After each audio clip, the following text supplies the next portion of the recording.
हमारे हिंदुस्तान में इस्लाम सिर्फ वैसे पूरा इस्लाम तो आया ही है 1500 साल पहले। हिंदू धर्म बहुत पुराना है, तो बाहर से आए होंगे 10-20। वो जब मुगलों के वक्त में उनकी फौज में थे, बाकी तो सब हिंदू से ही कन्वर्ट हुए हैं मुसलमान हिंदुस्तान में।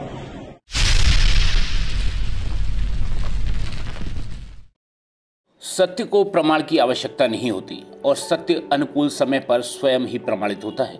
हाल ही में कश्मीर के संदर्भ में 2 महत्वपूर्ण घटनाओं ने ध्यान आकर्षित किया है और कश्मीर समस्या के समाधान के लिए एक नया विचार और दृष्टिकोण प्रदान किया है। डेमोक्रेटिक प्रोग्रेसिव आज़ाद पार्टी के प्रमुख गुलाम नबी आज़ाद का यह कथन कि कश्मीर में मतांतरण द्वारा इस्लाम का प्रचार प्रसार हुआ और यहाँ इस्लाम के आगमन से पूर्व सभी हिंदू थे, न केवल सत्य की स्वीकारोक्ति है अपितु आत्ममंथन के द्वारा समस्या के समाधान का नवीन दृष्टिकोण भी है।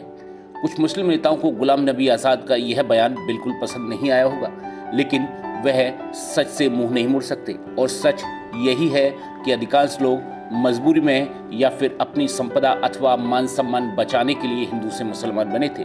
आज भारत के ही नहीं पाकिस्तान के भी तमाम मुस्लिम अपने नाम के आगे चौहान, चौधरी, राणा, बाजवा, भट्ट आदि उपनामों का प्रयोग करते हैं। दूसरी महत्वपूर्ण घटना कश्मीर में स्वतंत्रता दिवस का नागरिकों के द्वारा हर्षोल्लास के साथ मनाया जाना और पूरी दुनिया को यह संदेश देना रहा कि अब कश्मीर आधुनिक, प्रगतिशील और लोकतांत्रिक शक्तियों के द्वारा आगे बढ़ाया जाएगा।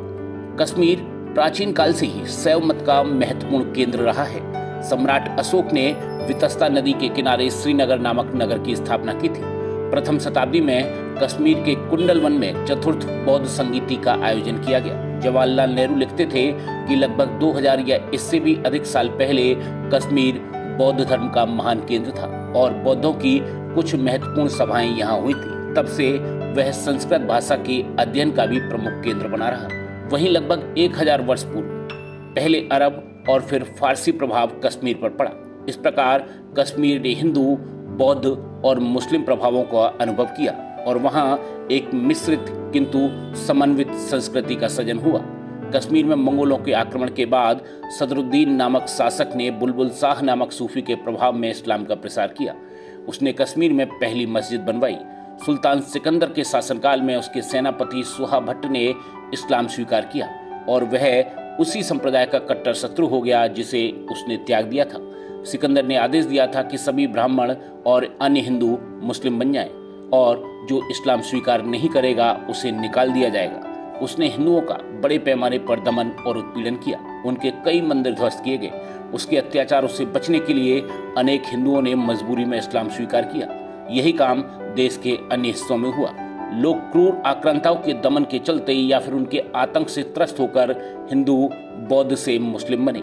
देश के तमाम मुस्लिम आज भी यह स्वीकारते हैं कि उनके पूर्वज हिंदू, बौद्ध अथवा जैन थे। कश्मीर में अभी भी कुछ मुस्लिम अपने नाम के साथ पंडित उपनाम का इस्तेमाल करते हैं। फारूक अब्दुल्ला भी मानते हैं कि उनके पूर्वज हिंदू थे। जिन्ना और इकबाल के पुरखे भी हिंदू थे। यह भी एक सत्य है कि मुस्लिमों की अनेक परंपराएं हिंदुओं वाली हैं।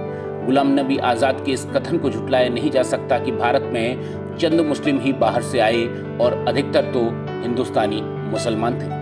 वहीं 1941 की जनगणना के अनुसार कश्मीर की जनसंख्या करीब 40 लाख थी, जिसमें 77% मुस्लिम, 20% हिंदू तथा 3% सिख एवं बौद्ध थे। आतंक के चलते अब घाटी में हिंदुओं, सिखों और बौद्धों की संख्या लगभग नगण्य रह गई है। वहीं कश्मीर के हिंदू शासक महाराजा हरि सिंह द्वारा भारत में विलय के संबंध में तत्काल निर्णय न लेने के कारण स्थितियां जटिल हुई और अंत में उन्हें पाकिस्तानी आक्रांताओं से बचने के लिए जम्मू कश्मीर का भारत में विलय करना पड़ा। पाकिस्तान द्वारा बार बार युद्ध की रणनीति अपनाए जाने के बाद भी सफलता न मिलने पर अप्रत्यक्ष युद्ध के रूप में आतंकवाद का सहारा लिया गया। यह भी एक तथ्य है कि पाकिस्तान ने मजहब के आधार पर कश्मीर में आतंकवाद को बढ़ाया। वहीं अनुच्छेद 370 हटने के बाद से कश्मीर की स्थिति में बेहद सकारात्मक बदलाव आया है। भारत सरकार के सकारात्मक प्रयासों से आम जनता का विश्वास लोकतांत्रिक व्यवस्था में तेजी से बढ़ा है। कश्मीरी युवाओं का सिविल सेवा सहित अन्य सेवाओं में तेजी से प्रतिनिधित्व बढ़ा है। युवाओं में रोजगार परक शिक्षा और आर्थिक आत्मनिर्भरता की ओर तेजी से रुझान बढ़ा है। भारत सरकार द्वारा कश्मीर में मूलभूत ढांचे के विकास के लिए अभूतपूर्व प्रयास किए गए हैं, जिससे पूरे क्षेत्र में संचार, परिवहन, ऊर्जा के क्षेत्र में क्रांतिकारी परिवर्तन हुआ है।